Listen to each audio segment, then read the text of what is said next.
Here's a pretty important exercise for arpeggios. It's a simple idea and an idea of how to connect different hand shapes and practice them at the same time so that they sort of gel in the mind and you sort of think of them as one object. Especially multi-position playing, this is a good idea to contrast those things in one exercise. So as an example, we're going to take the D minor arpeggio, or actually D minor 7th arpeggio, starting on the 5th fret of the 5th string. Looks like this. And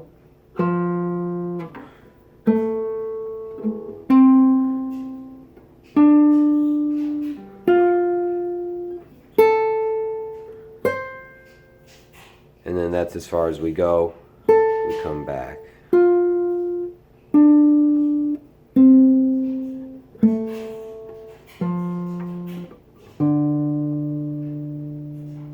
And then, so I would call that the first finger shape, where the root is in the first finger. Now here's the 4th finger shape, where the root is in the 4th finger.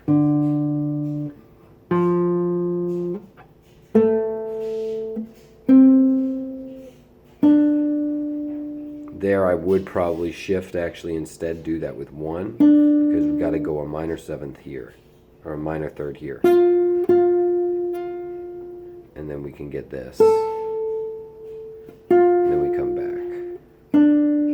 Again, compress pinky here, extend 1 fret shift.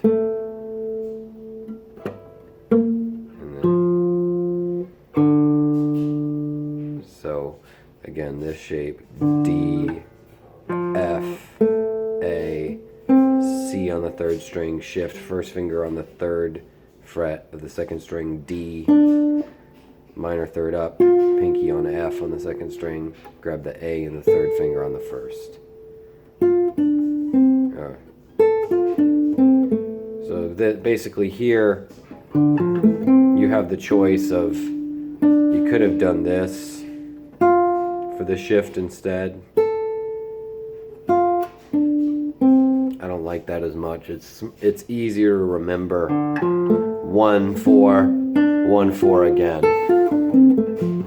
That's easier to remember in this fingering, I think. And here there's not really any options for shifting. It's just very logical. It fits underneath the hand. So many players get stuck in just using the first finger root shapes, where there's so much versatility in being able to reach this, and not only reach it contextually and being able to use it as a replacement for this one, but being able to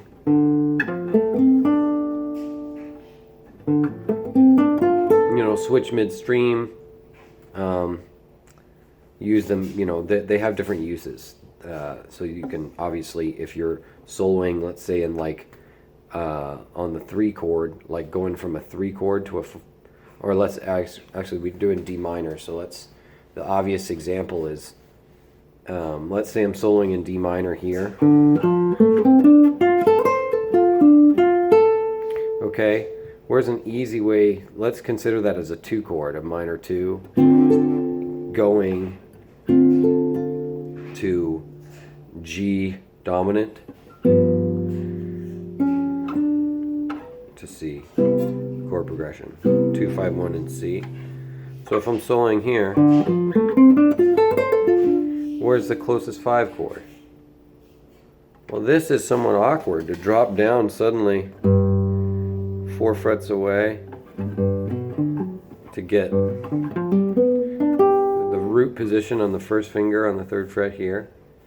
So why not instead look for a closer version, which you have very easily if you shift up 2 frets and do the 4th finger root version for the 5 chord, because that's G dominant. So because I know the 4th finger root shape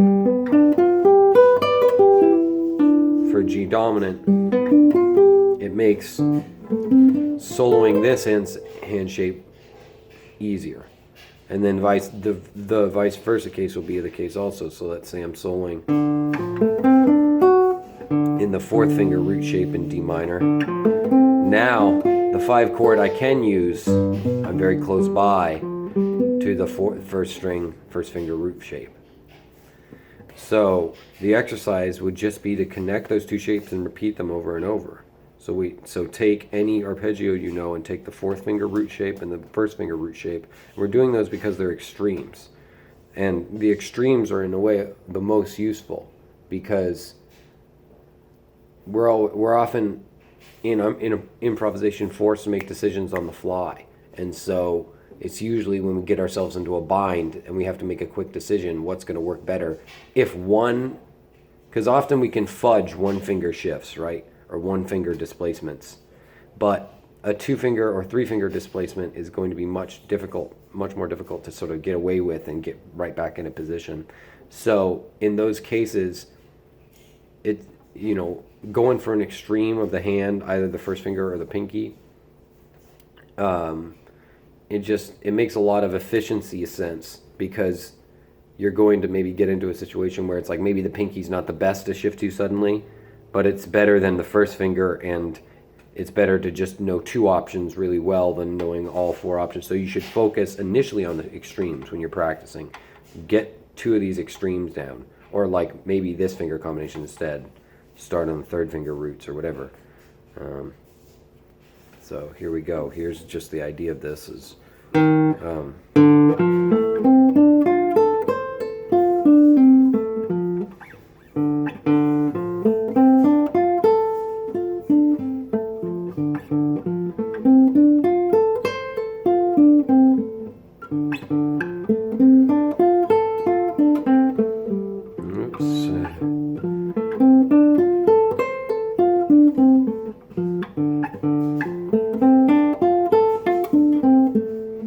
oh god, I keep doing that. There's no G in this chord.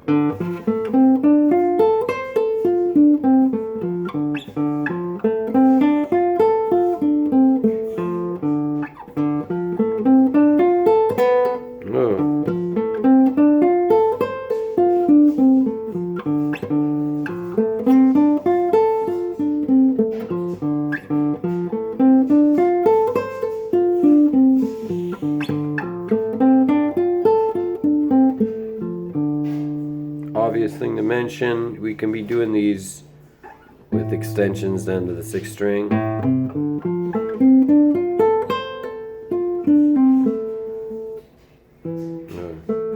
Oops.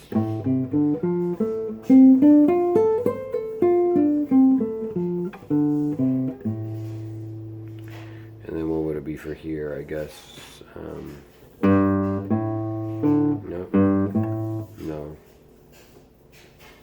Probably just the A, because you don't want to do this, so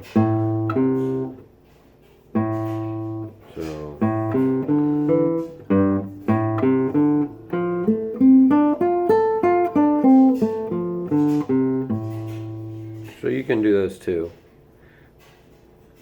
I really think practicing this sort of thing, this is really beneficial for the mind. This sort of like, oh, my first finger is root, my 4th finger is root, my first finger is root. It solidifies that like this D is D no matter what finger it's being played with, and that sort of knowledge is really helpful in soloing. So